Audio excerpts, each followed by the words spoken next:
ನಮಸ್ಕಾರ ಎಲ್ರಿಗೂ. ನೀವು ನೋಡ್ತಾ ಇರೋದು ಒನ್ ಇಂಡಿಯಾ ಕನ್ನಡ. ನಾನು ಪ್ರತಿಮಾ.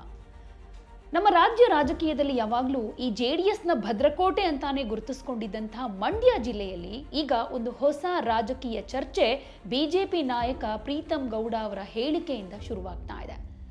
ಮಂಡ್ಯ ಹಾಗೆ ಹಾಸನ ಜಿಲ್ಲೆಗಳಲ್ಲಿ ಬಿಜೆಪಿ ಶಕ್ತಿಯುತವಾಗಿದೆ. ಎರಡೂ ಜಿಲ್ಲೆಗಳಲ್ಲಿ JDS ಜೊತೆಗೆ ಮೈತ್ರಿ ಮಾಡಿಕೊಳ್ಳೋ ಅವಶ್ಯಕತೆ ಇಲ್ಲ. ಸ್ಥಳೀಯ ಸಂಸ್ಥೆ ಚುನಾವಣೆಯನ್ನ ಸ್ವತಂತ್ರವಾಗಿ ಎದುರಿಸೋಣ ಅಂತ ಅನೇಕ ಮುಖಂಡರು ಹೇಳ್ತಾ ಇದ್ದಾರೆ. ಹಾಗೆ ಕಾರ್ಯಕರ್ತರ ಅಭಿಪ್ರಾಯ ಕೂಡ ಇದಾಗಿದೆ ಅಂತ ಬಿಜೆಪಿಯ ರಾಜ್ಯ ಪ್ರಧಾನ ಕಾರ್ಯದರ್ಶಿ ಪ್ರೀತಮ್ ಗೌಡ ಅವರು ಹೇಳಿಕೆಯನ್ನು ಕೊಟ್ಟಿದ್ದಾರೆ. ಸೊ ಈ ಒಂದು ಹೇಳಿಕೆಯಿಂದ ಕ್ಲಿಯರ್ ಆಗಿ ಗೊತ್ತಾಗುತ್ತೆ ಹಾಸನ JDS ಆಗಿರಬಹುದು, ಬಿಜೆಪಿ ಆಗಿರಬಹುದು, ಮಂಡ್ಯ ಬಿಜೆಪಿ ಆಗಿರಬಹುದು, JDSನಲ್ಲಾಗಿರ್ಬೋದು ಎಲ್ಲವೂ ಸರಿ ಇಲ್ಲ ಅಂತ. ಆಲ್ಮೋಸ್ಟ್ ಈ ಬಿಜೆಪಿ JDS ಮೈತ್ರಿ ಆದಾಗ್ಲಿಂದ ಪ್ರೀತಮ್ ಗೌಡ ಅವರು ಯಾವ ರೀತಿಯಾಗಿ ಭಿನ್ನಾಭಿಪ್ರಾಯ ಇಟ್ಕೊಂಡಿದ್ದಾರೆ, ಈ ಮೈತ್ರಿ ಅವರಿಗೆ ಇಷ್ಟ ಇಲ್ಲ ಅನ್ನೋದನ್ನ ಪದೇ ಪದೇ ಹೇಳ್ಕೊಂಡಿದ್ರು. ಈಗ ಹಾಸನ ಮಟ್ಟಕ್ಕೆ ಮಂಡ್ಯ ಮಟ್ಟಕ್ಕೆ ಬೇಡ ಅನ್ನೋ ರೀತಿಯಲ್ಲಿ ಒಂದಷ್ಟು ಹೇಳಿಕೆಗಳನ್ನು ಕೊಡ್ತಾ ಇದ್ದಾರೆ. ಸೊ ಈ ಥರದ ಹೇಳಿಕೆ ಕೊಡೋದಕ್ಕೆ ಏನು ಕಾರಣ? ಹಾಗೆ ನಿಖಿಲ್ ಕುಮಾರಸ್ವಾಮಿ ಅವರ ನಡೆ ಜೊತೆಗೆ JDS ಕಾರ್ಯಕರ್ತರು ಕೆಲವರು ನಾಯಕರು ಆಡ್ತಾ ಇರುವಂತಹ ಮಾತು ಈ ಬಿಜೆಪಿ ನಾಯಕರ ಈ ಥರದ ಒಂದಷ್ಟು ಇರಿಸು ಮುರುಸುಗೂ ಕೂಡ ಕಾರಣ ಆಗಿದೆ, ಜೊತೆಗೆ ಬೇಸರಕ್ಕೂ ಕೂಡ ಕಾರಣ ಆಗಿದೆ ಅಂತ ಹೇಳ್ಬೋದು. ಲಾಸ್ಟ್ ಲೋಕಸಭಾ ಎಲೆಕ್ಷನ್ ಹಾಗೆ ವಿಧಾನಸಭಾ ಎಲೆಕ್ಷನ್ನಲ್ಲೇ ಬಿಜೆಪಿ ಶಕ್ತಿಶಾಲಿ ಆಗಿದೆ ಅನ್ನೋದು JDSಗೂ ಗೊತ್ತಿದೆ. ಸೊ ಇದರ ಹಿನ್ನೆಲೆಯಲ್ಲಿ ಪಕ್ಷದ ಕಾರ್ಯಕರ್ತರು ಕೂಡ ಅಭಿಪ್ರಾಯವನ್ನು ತಿಳಿಸಿದ್ದಾರೆ. ಮೈತ್ರಿಗೆ ಅವಕಾಶ ನೀಡಿದ್ದೇ ಆದರೆ ಬಿಜೆಪಿ ಕಾರ್ಯಕರ್ತರಿಗೆ 50% ಅವಕಾಶವನ್ನ ಕಲ್ಪಿಸಬೇಕು ಅಂತ ಒತ್ತಾಯ ಮಾಡ್ತಾ ಇದ್ದಾರೆ. ಈ ವಿಚಾರವನ್ನ ಪಕ್ಷದ ರಾಜ್ಯಾಧ್ಯಕ್ಷರು ಹಾಗೆ ಮುಖಂಡರಿಗೆ ತಿಳಿಸೋದಾಗಿನೂ ಕೂಡ ಹೇಳಿದ್ದಾರೆ. ಇಲ್ಲಿ 50% ಸ್ಥಾನಕ್ಕೆ ಬೇಡಿಕೆ ಇಡ್ತಾ ಇರೋದು ಬಿಜೆಪಿಯವರು. ಮಂಡ್ಯ ಹಾಗೆ ಹಾಸನ ಜಿಲ್ಲೆಯಲ್ಲಿ ಬಿಜೆಪಿ ತನ್ನದೇ ಆದ ರಾಜಕೀಯ ಶಕ್ತಿಯಿಂದ ಹೊರಹೊಮ್ಮಿದೆ. 2019 ಹಾಗೆ 2024ರಲ್ಲಿ NDA ಗೆಲುವು ಸಾಧಿಸುವಲ್ಲೂ ಕೂಡ ಯಶಸ್ವಿಯಾಗಿದೆ. ಸೊ ಲಾಸ್ಟ್ ಟೈಮ್ ಲೋಕಸಭಾ ಚುನಾವಣೆಯಲ್ಲೂ ಕುಮಾರಸ್ವಾಮಿ ಅವರಿಗೆ ತನ್ನೆಲ್ಲ ಶಕ್ತಿಯನ್ನ ಧಾರೆ ಎರೆದು ಗೆಲುವಿಗೆ ಬಿಜೆಪಿ ಕಾರ್ಯಕರ್ತರು ಶ್ರಮ ಪಟ್ಟಿದ್ದಾರೆ. ಸ್ಥಳೀಯ ಸಂಸ್ಥೆ ಚುನಾವಣೆಯಲ್ಲಿ ನಮ್ಮ ಬೆಂಬಲಿಗರನ್ನು ಕೂಡ ಗೆಲ್ಲಿಸಿಕೊಳ್ಬೇಕಾದಂಥ ಅನಿವಾರ್ಯತೆ ಕೂಡ ಇರೋದ್ರಿಂದ ಹೀಗಾಗಿ 50%ನಷ್ಟು ಸ್ಥಾನಗಳನ್ನು ಬಿಜೆಪಿಗೆ ಬಿಟ್ಕೊಟ್ರೆ ಮಾತ್ರ ಮೈತ್ರಿಗೆ ಅವಕಾಶ ಅನ್ನೋದಾಗಿ ತಿಳಿಸಿದ್ದಾರೆ ಅನ್ನೋ ಹೇಳಿಕೆಯನ್ನು ಪ್ರೀತಮ್ ಗೌಡ ಕೊಟ್ಟಿದ್ದಾರೆ. ಇಲ್ಲಿ ಮೈತ್ರಿ ಬಗ್ಗೆ ಯಾವುದೇ ಗೊಂದಲ ಇಲ್ಲದೆ ಇದ್ರೂ ರಾಜ್ಯದಲ್ಲಿ ಎರಡೂ ಪಕ್ಷಗಳ ವಾತಾವರಣ ತಿಳಿಯಾಗಬೇಕು, ಮೈತ್ರಿಗೆ ತಕ್ಕ ಹಾಗೆ ಅವಕಾಶಗಳನ್ನು ನಿರ್ಮಿಸಿಕೊಡ್ಬೇಕು. ಅದನ್ನು ಬಿಟ್ಟು ಇವರೇ ಮುಖ್ಯಮಂತ್ರಿ ಆಗ್ತಾರೆ ಅನ್ನೋದನ್ನ ಘೋಷಣೆ ಮಾಡೋ ಹಾಗಿಲ್ಲ. ಆದರೆ ನಿಖಿಲ್ ಕುಮಾರಸ್ವಾಮಿ ಅವರೇ ಮುಂದಿನ ಮುಖ್ಯಮಂತ್ರಿ ಅನ್ನೋ ಹೇಳಿಕೆಗಳನ್ನು ಕೊಡ್ತಾ ಬರ್ತಾ ಇರೋದನ್ನ ಇವರು ವಿರೋಧ ಮಾಡಿದ್ದಾರೆ. ಸಹಜವಾಗಿ ಇಂಥ ಒಂದು ಹೇಳಿಕೆಗಳು ಬಿಜೆಪಿ ನಾಯಕರಿಗೆ ಕೋಪಕ್ಕೂ ಕೂಡ ಕಾರಣ ಆಗುತ್ತೆ, ಅಸಮಾಧಾನಕ್ಕೂ ಕೂಡ ಕಾರಣ ಆಗುತ್ತೆ ಅಂತ ಹೇಳಬಹುದು. ಮೈತ್ರಿ ಅಂದ ಮಾತ್ರಕ್ಕೆ ಬಿಜೆಪಿಯಲ್ಲೇ ನಾಯಕರಿದ್ದಾರೆ, ಬಿಜೆಪಿಯೇ ಹೆಚ್ಚಿನ ಸೀಟ್ಗಳನ್ನು ಗೆಲ್ಲುತ್ತೆ. ಹಾಗಿರುವಾಗ ಮೈತ್ರಿ ಮಾಡ್ಕೊಂಡಿದ್ದೀವಿ ಅನ್ನೋ ಕಾರಣಕ್ಕೆ ಕುಮಾರಸ್ವಾಮಿ ಅವರಿಗೆ ಯಾಕೆ CM ಸ್ಥಾನವನ್ನು ಬಿಟ್ಕೊಡ್ಬೇಕು ಅನ್ನೋ ನಿಟ್ಟಿನಲ್ಲಿ ಒಂದಷ್ಟು ಭಿನ್ನಾಭಿಪ್ರಾಯಗಳಂತೂ ಇದ್ದೇ ಇದೆ. ಇದ್ರ ಬಗ್ಗೆ ರೀಸೆಂಟ್ ಆಗಿ CM ಸಿದ್ದರಾಮಯ್ಯನವರು ಕೂಡ ಮಾತನಾಡಿದ್ರು. ಮೈತ್ರಿ ಅಂದ ಮಾತ್ರಕ್ಕೆ ಗೆಲ್ಲೋದೇ ಇಲ್ಲ. First of all in case ಗೆದ್ದುಬಿಟ್ರೆ ಅದು ಹೇಗೆ ಬಿಜೆಪಿಯವರು ಕುಮಾರಸ್ವಾಮಿಗೆ CM ಸೀಟ್ ಬಿಟ್ಕೊಡ್ತಾರೆ ಅನ್ನೋ ಮಾತನ್ನ ಕಾಂಗ್ರೆಸ್ ನಾಯಕರೇ ಹೇಳಿದ್ರು, CM ಸಿದ್ದರಾಮಯ್ಯನವರೇ ಸ್ವತಃ ಹೇಳಿದ್ರು. ಹೀಗಿರುವಾಗ ಸಹಜವಾಗಿ ಬಿಜೆಪಿ ನಾಯಕರಿಗೆ ಈ ವಿಚಾರ ಅಸಮಾಧಾನಕ್ಕೆ ಕಾರಣ ಆಗೇ ಆಗುತ್ತಲ್ವಾ. ಇನ್ನು ನಮ್ಮಲ್ಲಿ ಯಾವುದೇ ಕಾರಣಕ್ಕೂ ಮುಖ್ಯಮಂತ್ರಿ ಅಭ್ಯರ್ಥಿ ಅಂತ ಘೋಷಣೆ ಮಾಡ್ತಾ ಇಲ್ಲ ನಾವು. ಅಂತಿಮವಾಗಿ ವರಿಷ್ಠರು ಏನು ನಿರ್ಧಾರ ಮಾಡ್ತಾರೆ ಅದಕ್ಕೆ ನಾವು ಬದ್ಧರಾಗಿರಬೇಕು.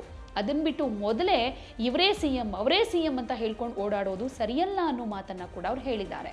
ಇನ್ನು ಕಾರ್ಯಕರ್ತರನ್ನ ವಿಶ್ವಾಸಕ್ಕೆ ತೆಗೆದುಕೊಳ್ತಾ ಇಲ್ಲ ಅನ್ನೋ ಅಸಮಾಧಾನ ಮಾಜಿ ಸಚಿವ ನಾರಾಯಣಗೌಡರಿಗೂ ಕೂಡ ಇದೆ.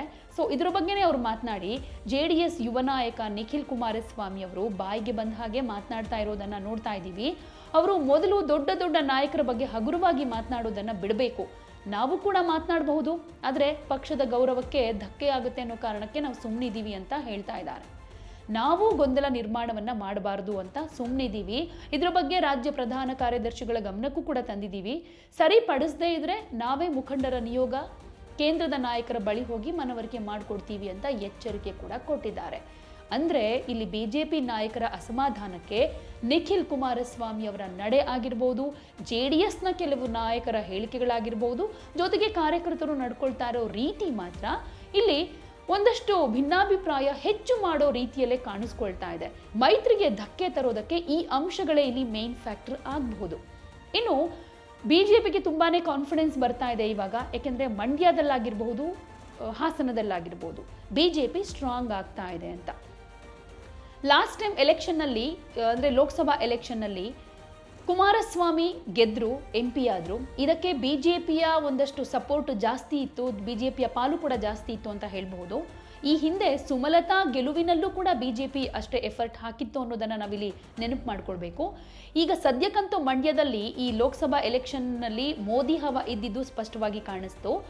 ಇನ್ನು 25%ನಷ್ಟು ಶಕ್ತಿ ಇದೆ, ನಮಗೆ ಸ್ಟ್ರಾಂಗ್ ಇದ್ದೀವಿ ನಾವು ಮಂಡ್ಯದಲ್ಲಿ ಅಂತ ಹೇಳೋದಕ್ಕೆ ಆ 25% ವೋಟ್ ಏನಿದೆ ಈ ಒಂದು ಕಾನ್ಫಿಡೆನ್ಸ್ನ ಜಾಸ್ತಿ ಮಾಡೋದಕ್ಕೆ ಒಂದು ಕಾರಣ ಅಂತ ಹೇಳ್ಬೋದು.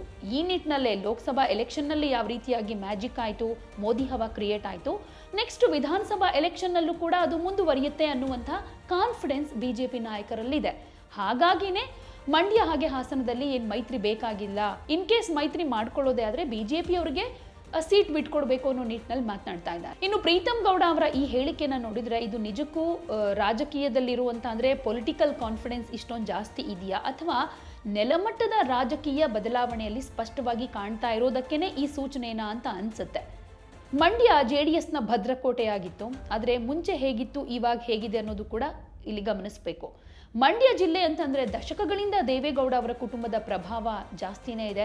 ರೈತ ರಾಜಕಾರಣ, ಒಕ್ಕಲಿಗ ಸಮುದಾಯದ ಬೆಂಬಲ, ಹಾಗೆ ಗ್ರಾಮೀಣ ಮಟ್ಟದ ಹಿಡಿತ, ಇವೆಲ್ಲ ಕಾರಣಗಳಿಂದ JDSಗೆ ಮಂಡ್ಯದಲ್ಲಿ ಎದುರಾಳಿ ಅನ್ನೋದೇ ಇರಲಿಲ್ಲ ಅನ್ನೋ ಸ್ಥಿತಿ ಇತ್ತು.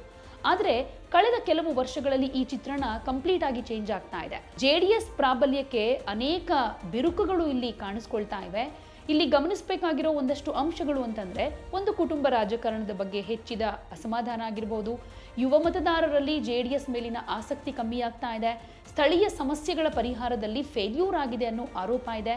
ಇನ್ನು ಕಾಂಗ್ರೆಸ್ ಹಾಗೆ JDS ಈ ಹಿಂದೆ ಮೈತ್ರಿ ಮಾಡಿಕೊಂಡಾಗ ಒಂದಷ್ಟು ಗೊಂದಲ ಉಂಟಾಯಿತು. ಈಗ BJP ಜೊತೆ ಮೈತ್ರಿ ಮಾಡ್ಕೊಂಡ್ಮೇಲೂ ಕೂಡ ಗೊಂದಲಗಳು ಹಾಗೆ ಕಂಟಿನ್ಯೂ ಆಗ್ತಾ ಇವೆ.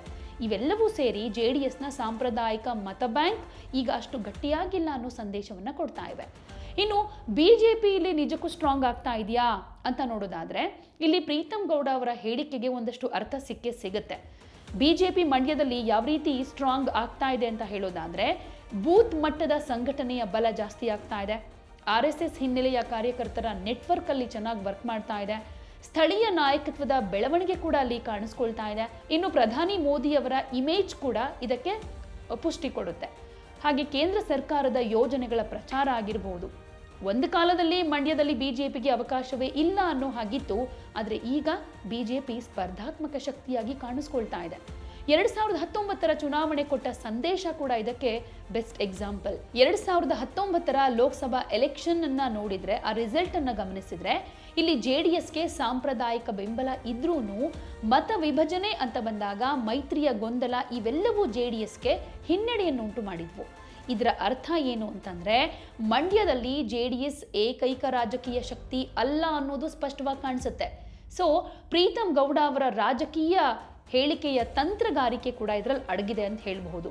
ಕೇವಲ ಮಾತಿನ ಮಟ್ಟಕ್ಕೆ ಮಾತ್ರ ಸೀಮಿತ ಮಾಡಬಾರದು, ಇದರ ಹಿಂದೆ ಒಂದಷ್ಟು ಉದ್ದೇಶಗಳು ಕೂಡ ಇದೆ ಅನ್ನೋದನ್ನ ಅಬ್ಸರ್ವ್ ಮಾಡಬೇಕಾಗತ್ತೆ.